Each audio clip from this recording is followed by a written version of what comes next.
Yes, ladies and gentlemen, I am here joined by a special lady. She's called Mercy Mwendwa. And for those who don't know, my name is Muli Montana. There's been a change, there's been a revelation, and I'll get to that later. But today we want to talk about something that's very powerful and relevant in this day and age, which is how does one become their full self? How does that look like? Who can we gain that understanding from? And that's why we're here with Mercy to pick each other's minds concerning how does one become their full self. So Mercy, the floor is yours. Thank you, Muli.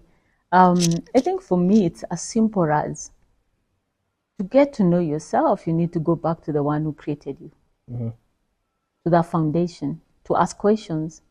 I think the problem many times is we are not accustomed to speaking to God. We are always thinking someone speaks to God and comes and tells you. But remember, each of us was created. Yes.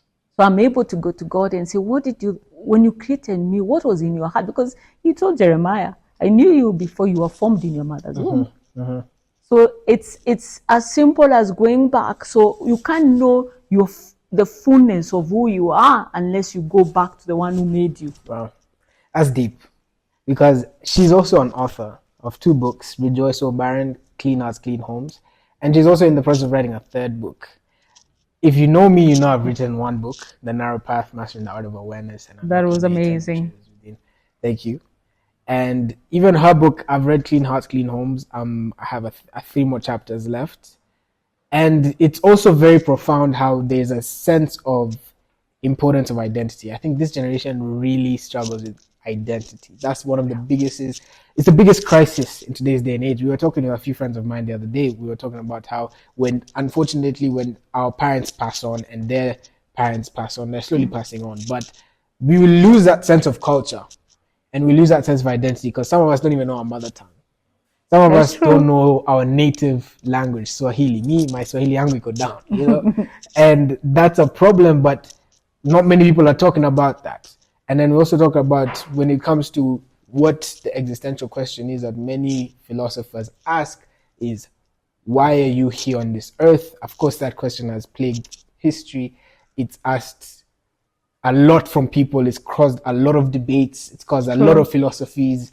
And what you've said about pointing back to your creator, for those who may not know who their creator is or know how to even talk to their creator, who, for example, who can you look at and say, this is someone that was their full self? For me, I know it's Jesus. I can look at Jesus and say, for sure, this man was walking in what he was supposed to walk in. So what can you say about that? How does a young person, whoever is listening to this video right now, get an understanding of how to actually be their self, and what does that look like? I think you said it. Okay. You may not have said how it looks like, but you've said it. Looking up to Jesus. That's the ultimate, I think, for me, model for anyone. You are the young generation. Yes. For any generation. We can look up to other people, but there is a limit to where each person reaches. But even as we look up to other people, we look up to them so that we can step on their shoulders and become more. Right. So when we're looking up to a model is Jesus. And the beauty about what Jesus did and he modeled for us was constantly telling us, I do what I hear my Father say. I do not judge of my own.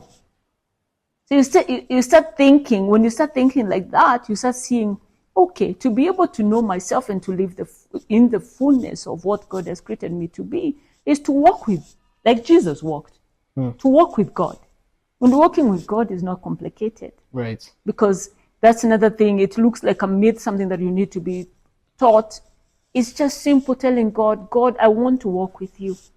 I want to know you. That's how God is. God is simple. And you know the power in that, what you're saying, is it also points back to what Jesus said, is that it's impossible to inherit the kingdom unless you're like a little child. Yes. And it points back to the simplicity of what you're saying, that children are so simple in their identity and their nature. I think for me, when I look at how I was when I was a child, because that's something you should ask yourself if you're listening to, who were you when you were a child? What was your nature? Like, what were your thoughts? Like, how did you act? For me, my mom used to always tell me I was extremely curious and I was extremely hyper independent. So I didn't like people doing things for me. I needed to do it for myself. Yeah. And for example, it was a story when we went to South Africa for swimming. There was a situation where I was being told this is what happened, but I can't remember. Yeah. That we woke up for breakfast. So I woke up, I think, an hour before everyone, took myself to breakfast, told the chef what I want, scrambled eggs and this and that. And I patiently waited for him to serve me. And everyone came and they're like, how does this guy, how is he here? Yeah. And that was something that I also thought, I'm like, I didn't have an alarm, I didn't have a phone. Yeah. I just knew what to do. And that nature has also translated into how I am as a man now. And with the identity shift that I've mentioned, my name being Montana, I'll do that as an episode later. But that also, Montana means mountain in Latin. The mountain is a mystery because mountains were not planted like a tree. A tree grows. A mountain just is. Yes. And it existed before us. It will exist after us. And that's the mystery of mountains. If you look at even the Bible, the glory of the mountain is when it's at the top, it's the most intense. You can't really breathe. And so me, I know I'm an intense person. And I know that the people who are supposed to be around me, they need capacity to be within the reach of my full self. Because unfortunately, when someone is their full self, they can create enemies because the people will be like, you're too much. Yes. Or people will feel shy and feel like they need to shrink. We don't understand you. Yes, because then someone like, for example, Michael Jackson, when he was in his time, he could sell out arenas and bring in millions of people to see him dance and his talent. And this is something that I question is, when one person can bring in all those people, what is it that they're doing that other people are not doing? What is it that's within them that's drawing other people to them like that? And so that's where the mystery of mountains comes in. Mountains are attracted and they attract global attention. Yeah. So for me, even with my nature of learning who my full self is, it comes from a place of, I know I'm not just for Kenya. My mission and my vision is global, and names have an identity. Yes. Names have a vision. Yes, and they do. You look at Abraham. Before he was Abram, then he was changed to Abraham, and then he became father of many nations. Jacob was then changed to Israel, then the 12 tribes of Israel came from him, and Saul to Paul, and he wrote 2/3 of the New Testament. So I think the identity we are given by God, when we are curious enough, like you said, who are you from his eyes, is what changes our whole walk in this earth. What do you think about that? That is so beautiful, because also a mountain, you can't climb a mountain when you are heavy. Right. So that's why you have to be like a child. Because the beauty about a child has no guile. A child doesn't hold things. A child doesn't have offenses they're carrying along with them. A child is easy to navigate. That's very true. Is open to God, to what God is saying. When God tells you, move, you move. Do, you do. And that rubs people the wrong way because they don't understand. It doesn't even make sense. He says he uses the foolish things of the world to shame the wise. So sometimes you're doing things, they look foolish. But he's using you to do that. And can you imagine when God, the possessor of heaven and earth, gives you an identity? Because what is happening, Muli, even with the artificial intelligence, what is going to happen is we're being told they'll take most jobs. Now tell me if your identity is in your job. Dangerous. If that is what you only wake up because that is what created purpose for you. Yeah. Is in you being a parent. Just that. So if these children are not there, what happens? You crumble. If the job is not there, you crumble. So the thing we are going to experience is not so much so, and I heard that from someone, is not so much so that our jobs can be taken by AI. The biggest issue we're going to have is identity crisis. People not knowing who they are, not knowing what to do, not knowing, but that's why I think we are recording or we are talking about these things now. Is can we return back? Because it's a wake-up call. Yes. AI becomes people's gods. Yes. Because they've lost the sense of how to connect to God. Yes. And they've been taught, like you said earlier, you must go through a pastor or a priest. Yes. Or someone to then teach you how to connect to this God. But Thank you. Jesus said the kingdom of God is within you. Yes. And there will come a point where you don't need to go to this mountain, to that mountain to seek him and worship him, but you worship in spirit and in truth. And I think in spirit and in truth has been, a lot of interpretations have come from that, but the simplicity is, in spirit is you are earnestly seeking him with all your being. Yes. And in truth, meaning you actually want to receive what he has to say. Yes. I think that has been a lost art. And as you mentioned AI, I think people have now become so used to answers coming so quickly. Within a matter of seconds, you have a blueprint to whatever you need. They're not even talking to one another. Yes. Whether you're sick, you go to AI. If it's a conversation you want to have with a friend, you go to AI to tell you how to do it. So there's not the genuinity, being genuine with one another is not there anymore. So do you feel like the connection we're losing within a society? Because at what is at cost is a society losing the ability to connect. When you were growing up in your days without phones and all those distractions, when you were dating, and I'm assuming you had to write a love letter to your partner. Thank you. Wait, how long did you used to wait to get that letter? If you guys did that. First of all, you're telling people how old I am. I repent. That's okay. I repent. But you can even, first of all, our parents did not even approve that. Gosh. So, but it was letters. It was, you think what you're going to write. You know, there's no AI to go to tell you, draft a romantic letter to my boyfriend. No, it is, we thought through what we are saying. We wrote something that is from our heart. We sent it out, and guess what? Is we lived by faith. So that's powerful. Yeah. What can your generation leave with us, as we are now becoming that generation that will eventually have kids? But from what you guys lived, what would you say is something that we need to know and not lose? You see the conversation we're having with my son. Yes. Of the table. We need to return back to talking, to being intentional. We need to, and to be able to return that to that place, I think for us as Africans, as everyone, but we have to return back to, you know, it's at the table that we prayed. True. It's at the table that you saw our mothers, our grandmothers began to talk about God. Because the greatest inheritance we can leave for you is God. He'll teach you who you are. If we leave nothing else, and you are aware, we tell you, you know what, any question you need to ask, I'm not here anymore. Ask God, ask the Spirit of God. I've left you with everything. Because He searches all truth and reveals it to you in the Father's heart, from the Father's heart.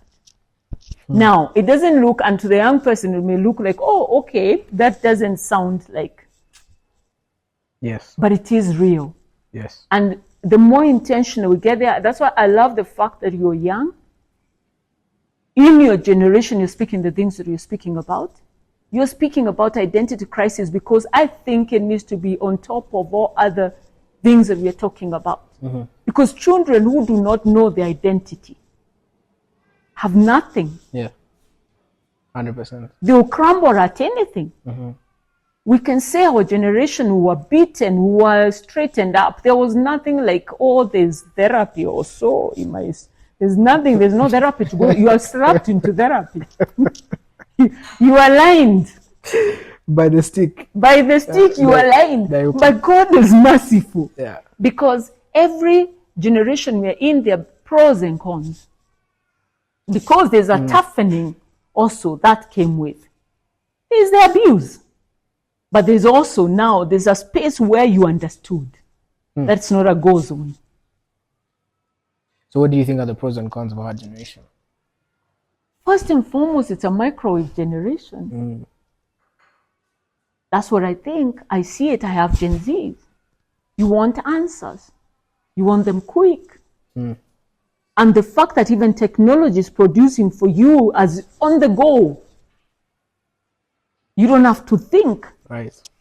I think your generation also needs to go back to reading books. Yes, long-form content. I remember my father used to force us to read, even if it's a novel. Yeah. But we are put on the table and we are all told, read. Yes. Why? Because it stimulates the mind. So if we stop that, we will have more cases of you're dealing with even diseases like, is it Alzheimer's? I'm not a doctor, but I know that sometimes when you leave work or you stop working, when people retire and you're not doing something with yourself or with your mind, you find yourself like eroding into something else. So my worry is also, are you reading? Is your generation truly going back, or is ChatGPT, and I know ChatGPT is not even it now. No, it's Claude. Perplexity, all these other AIs. It's all those things, but also there are pros in this generation. The fact that there are opportunities, great opportunities. You know, before we're looking at, be a doctor, be an engineer, be this and that. But come on, we can be sitting here and you make money. Your generation, people are making money from anything they're thinking about. It's content you're putting out. Yes. More opportunities are there. And then because of the being brought up the way they are, they're also chap. Get things done very quickly. Yes. But at the same time, they seemingly look tough on the outside, but they're very soft. They can break easy. That's very true. That's why we are saying bring them back to the table, because it's a powerful generation. But character. Attitude, how you approach life. This same life can break you. That's why we're saying God is it's not unfashionable to know God. Yes. It is the thing. You need to know your maker. That's so deep. I think it's the power. Even why I enjoy being your brand manager is because there's a simplicity in your philosophy, and it's often lost when it comes to hearing older people pouring back into our generation. Some of them have so many deep things. Yeah, and it's so complicated. Sometimes you zone out. Sometimes our generation's attention span doesn't even. It's like I'm not connecting to this person. Yeah. And I think a lot of people will connect to you because you have the simplicity of preaching a better message, and you live the message as well. Because there's so many people that I know personally that I've been traumatized by, who I used to call mentors, that you then find out behind the scenes their character is not what they're showing on camera. And I think the beauty in building a brand is today's brands are often not the person that's truly the person. Yeah. You know, brands are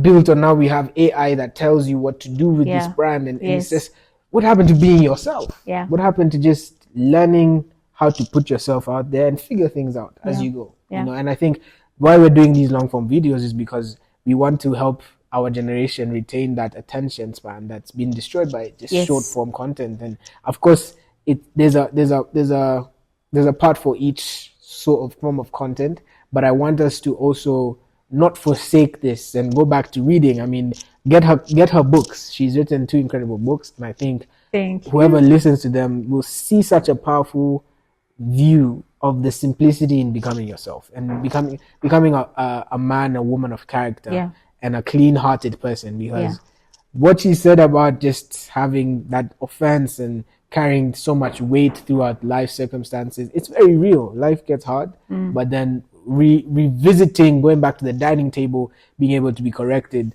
it's what we as a generation need. So I think this conversation is extremely relevant.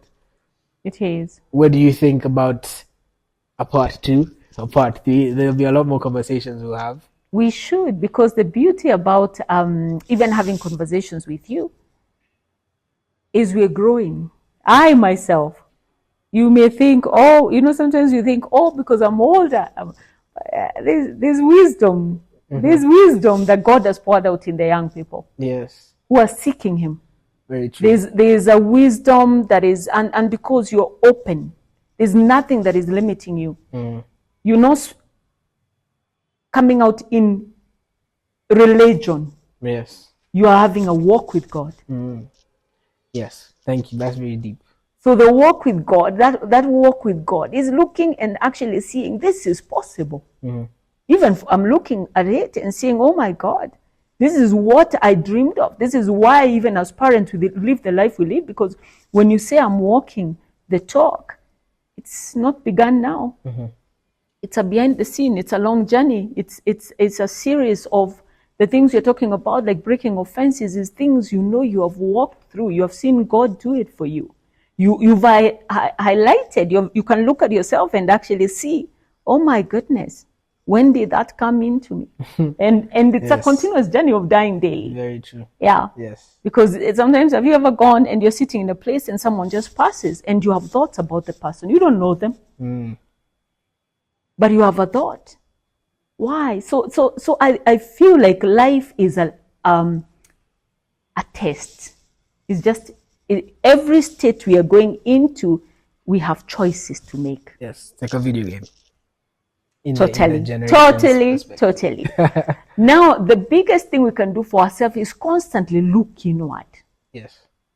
Not outside, not at our friends, not at our family. Yeah. Look inward. Awareness is the beginning of everything. Totally. Yes. Guys, we need to end it there. I know me and Mercy can have a lot of things to say. But thank you for watching this episode. I am starting to do more conversations like this on my channel. Yes. So follow Mercy Mando on hers. Everything will be on the bio description. She's someone that I know anyone can learn from, no matter your age. Don't put pride into this. I'm young, but I'm also learning from her as much as she's learning from me. So thank you guys for watching. Thank you. Love and guidance as always. Peace.